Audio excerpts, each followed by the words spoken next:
प्रभात बच्चों, आज हम हिंदी व्याकरण का पाठ 14 अनेक शब्दों के लिए एक शब्द पढ़ेंगे। शीर्षक से ही जाहिर हो रहा है अनेक शब्दों के लिए एक शब्द का प्रयोग। ठीक है, उदाहरण के तौर पर हम देख लेते हैं। हल चलाने वाला दिन रात मेहनत करता है। ठीक है, अब हल चलाने वाला जो होता है, हम इन तीन शब्दों को एक शब्द में अगर हम समेटना चाहें तो हम उसे किसान कह सकते हैं। किसान का अर्थ होता है जो कि खेत में काम करे, हल चलाए, ठीक है, खेत को जोते, तो ये सारे काम किसान के होते हैं।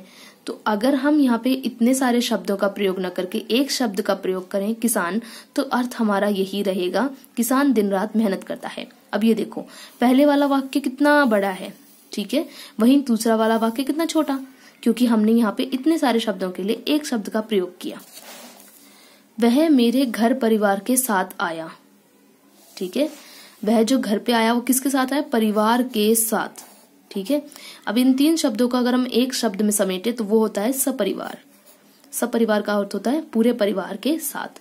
तो यहाँ पे क्या देखो, ये वाक्य कितना बड़ा है, ठीक है, वहीं ये वाक्य कितना छोटा है, क्योंकि हमने इन शब्दों को एक शब्द के रूप में बदल दिया। जो एक शब्द हम अनेक शब्दों की जगह पे प्रयोग करते हैं उसका अर्थ सदैव वही रहता है जो अनेक शब्दों में अर्थ छिपा होता है।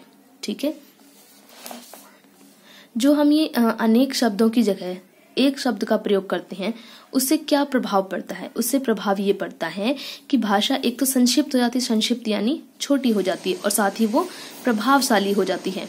छोटी का अर्थ ये होता है कि देखो ये वाक्य कितना बड़ा था, वहीं हमने इस वाक्य को छोटा कर दिया तो ये संक्षिप्त हो गया, और साथ ही प्रभावशाली भी हो गया।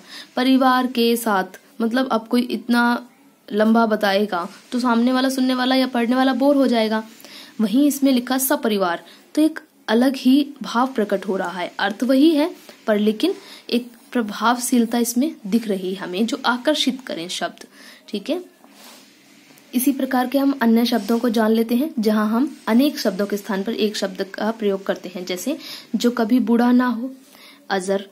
ठीक है, जो कभी ना मरे, अमर।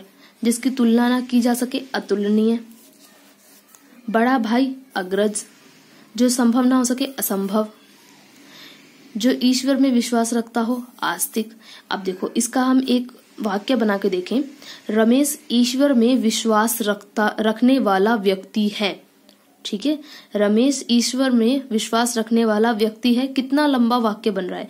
यही अगर हम कह दें रमेश आस्तिक है, ठीक है, वाक्य छोटा है, अर्थ वही है, आस्तिक अर्थात ईश्वर में विश्वास रखने वाला। ठीक है, तो वाक्य हमारा छोटा भी हो गया, साथ ही प्रभावी भी हो गया। इसी प्रकार अत्याचार करने वाला, अत्याचारी। किसी की हंसी उड़ाने वाला, उपहास। किसी की हंसी उड़ाना उपहास, और किसी की हंसी उड़ाने वाला उपहासक। निरंतर कार्य में लगा रहने वाला, कर्मठ। जिसके मन में कपट हो, कपटी। जैसे हम कहते हैं ना कि शकुनी मामा, जो महाभारत में शकुनी मामा है उसे हम क्या कहते हैं? कपटी है। कि वो, अब हम उसका उदाहरण उसका एक वाक्य बनाए कि शकुनी मामा के मन में सदैव कपट रहता था, तो हम बोलेंगे, सीधे बोल दें शकुनी मामा कपटी है। ठीक है, तो इसी प्रकार हमारे क्या होते हैं, भाषा एक तो संक्षिप्त हो जाती है, यानी कि हमारे जो वाक्य होते हैं वो छोटे हो जाते हैं और साथ ही साथ वो प्रभावशाली भी हो जाते हैं। तो ये जो अनेक शब्दों के लिए एक शब्द है उनका यही कार्य होता है। तो आपकी पुस्तक में ये सारे दिए हुए हैं, अनेक शब्दों के लिए एक शब्द, आप इन्हें देख सकते हैं, पढ़ सकते हैं। तो आपका अब ये पूरा पाठ हो चुका है। मैंने बता दिया है कि अनेक शब्दों के लिए एक शब्द का क्या काम होता है और इन्हें किस तरह प्रयोग किया जाता है, और आप इन्हें अच्छे से समझ सकते हैं। अगर आपको फिर भी कुछ ना समझ में आए या कोई परेशानी हो अभ्यास करने में, तो आप मुझे व्हाट्सएप पे मैसेज या कॉल करके पूछ सकते हैं।